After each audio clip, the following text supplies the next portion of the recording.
Por unanimidade, o Tribunal Superior Eleitoral julgou improcedentes duas ações movidas pelo PDT contra o presidente da República, Jair Bolsonaro, e o seu vice, general Hamilton Mourão.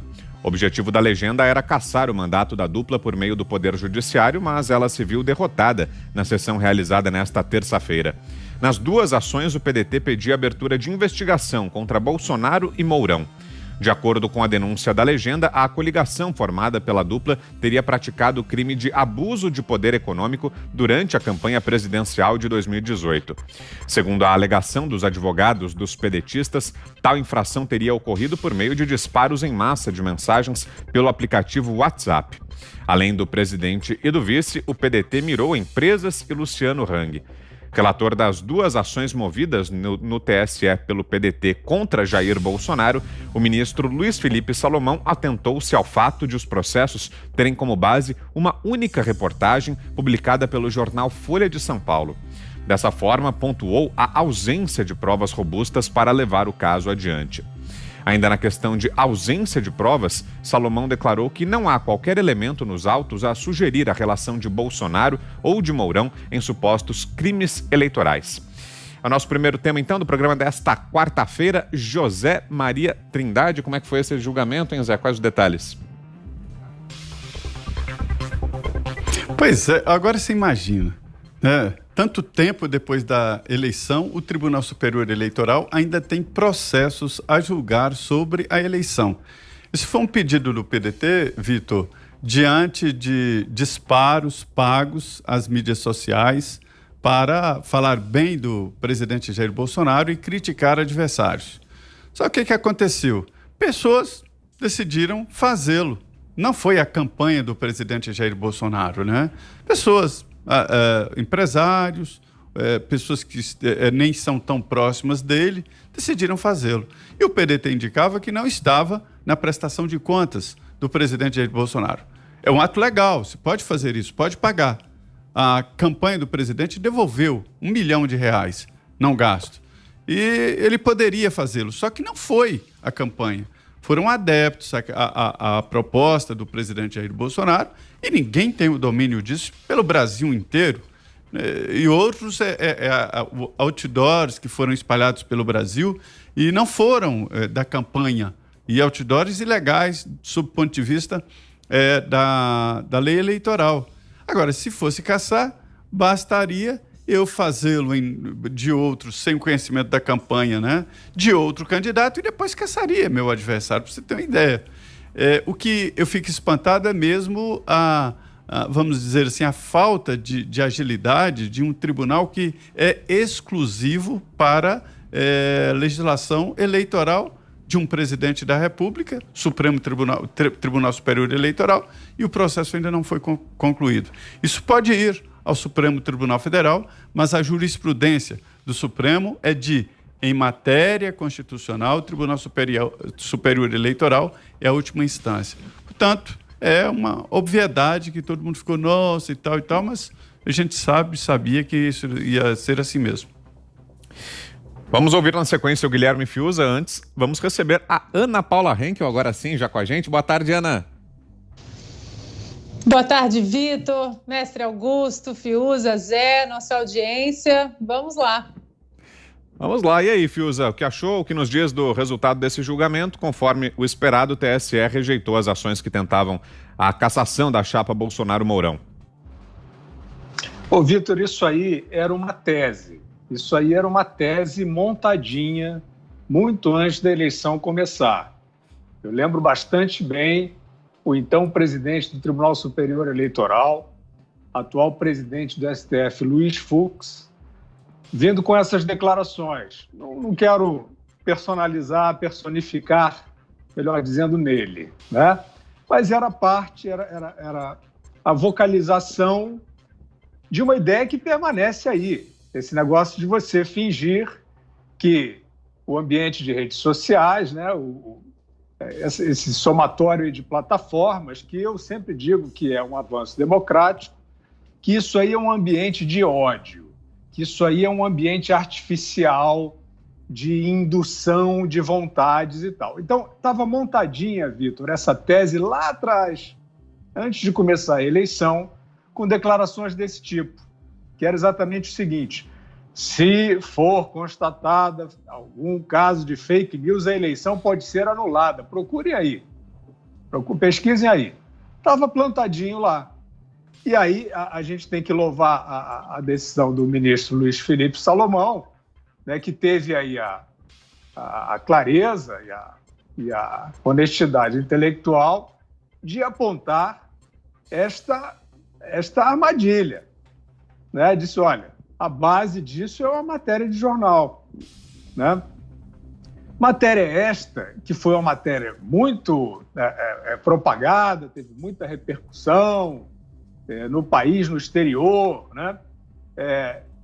Sugerindo essa tese ridícula, patética, de que o resultado da decisão, né, de 57 milhões de eleitores tinha sido pervertido, digamos assim, por uma manipulação do WhatsApp. Quer dizer, você recebeu a mensagem, né, e você, então, por uma mensagem de WhatsApp, você descobriu que o Haddad não era o príncipe lindo, né, e que o príncipe era o Bolsonaro. E você foi lá e votou no Bolsonaro por causa do WhatsApp.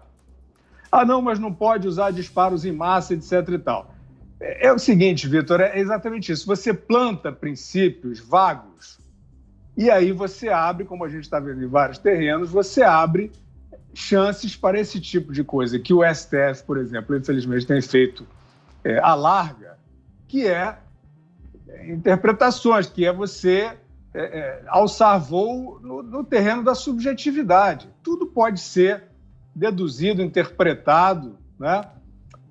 Então foi exatamente isso que aconteceu. O que se passa também é que esta matéria, este assunto, foi desmoralizado no Senado Federal, naquela CPI mista das fake news, em que a fonte, ou uma das principais fontes desta matéria, que é o solitário alicerce dessa tese fajuta, né? A fonte foi lá, todos haverão de lembrar daquele circo, a fonte foi lá e negou tudo. Aí disseram assim, não, mas aquela fonte, então, mudou de ideia por conveniência, mas então é uma fonte que não é confiável. Se ela estava certa antes, se ela estava certa depois, se a verdade era antes, se a verdade era depois, o que importa? Né? Desmoralizou o que era uma tese e agora o TSE, felizmente, sepultou essa novelinha. Mas não precisa se preocupar que vem outras aí. Você, Ana? Olha, Vitor, aqui nos Estados Unidos não existe TSE, né? Não existe nenhum tribunal aí que cuide de assuntos relacionados às eleições, mas nós vimos essa mesma novela aqui nos Estados Unidos logo depois que o Donald Trump assumiu aí a Casa Branca. Foram 2 anos e meio de investigações sobre o tal conluio com a Rússia, foram mais de 40 milhões de dólares aí gastos em investigações, em julgamentos e testemunhas, para no final aí descobrir que não havia conluio nenhum com a Rússia. Essa tese também foi empurrada pela imprensa americana da mesma forma. Aí num conluio com políticos e figuras importantes de partidos, né, do partido da oposição, dos democratas aí, e isso se arrastou por 2 longos anos. Isso tudo também baseado num dossiê falso, que hoje todos já sabemos que era um dossiê falso em relação a Donald Trump ter aí conluio e relações nada republicanas, né, com a Rússia. E empurrado aí pela velha mídia americana, como foi feito no Brasil. Ouvimos aí, muita coisa foi perdida nesses 2 anos e meio, leis imigratórias que tinham que ser revistas, reformas importantes que tinham que ser tratadas no Congresso, tudo foi empurrado para segundo plano e o americano acabou vendo essa novela aí que a gente já conhece hoje, que não passou. Isso tudo parando, né, totalmente o Departamento de Justiça americano, já que aqui não tem o TSE. Então, como o Fiuza colocou, Vitor, eu acho que vem outra novela dessa, porque, infelizmente, a velha e boa imprensa no passado, o Augusto até pode falar mais sobre isso, aquela velha imprensa que cutucava, investigava casos que, né, o Watergate, por exemplo, aqui, um dedo importante aí da imprensa investigativa. Essa imprensa, infelizmente, não existe mais. Hoje a gente vê uma imprensa extremamente militante, ideológica, opinativa, coloca os fatos aí à mercê das suas vontades político-ideológicas. E eu concordo muito com o Fiuza. Essa novela aí acabou, foi desmascarada. E o que vai ser feito do jornal que publicou, que empurrou essa notícia, da repórter que empurrou essa notícia e que agora a gente vê que fake news é exatamente o que eles fizeram. O que vai acontecer com esses veículos? É ficar atento, porque outras novelas dessa aí aparecerão com certeza até a eleição de 2022. Augusto. Olha aqui, somadas as tiragens dos 10 maiores jornais do Brasil, o número alcança 500 mil. Era a tiragem do Estadão quando eu trabalhei lá na virada dos anos 80 para os anos 90. Isso aí mostra a importância, né, que tem a imprensa hoje, a imprensa velha, que faz isso.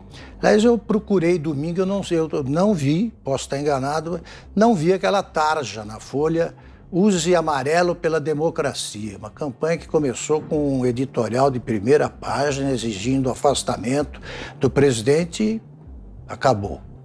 É uma piada, você ainda falar em impeachment, depois da eleição no Congresso e depois das sucessivas derrotas dos partidos que sonhavam com isso.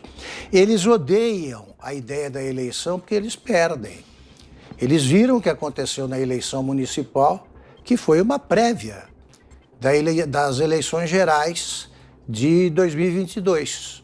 Então eles não querem, eles querem transformar o impeachment na forma brasileira de substituir governantes. É nisso que eles pensam. Então, eles sabem que não há chance nenhuma no Congresso. E não há povo na rua. Será que eles não sabem que são duas pré-condições para qualquer tentativa de impeachment?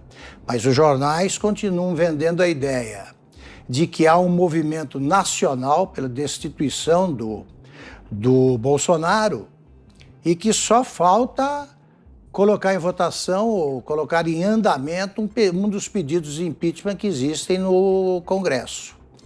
É com isso que eles sonham e é o que não vai acontecer. Uma pesquisa recentíssima, acho que do Instituto Paraná, se não me engano, perguntou aí aos eleitores brasileiros se o Brasil estaria melhor, pior ou igual com o Lula na presidência. E a imensa maioria respondeu que ficaria pior. É isso. Eles não têm candidato, não têm chances, e aí me aparece o partido do Ciro, 8%, sempre, qualquer eleição, querendo ganhar no tapetão. Não vão ganhar.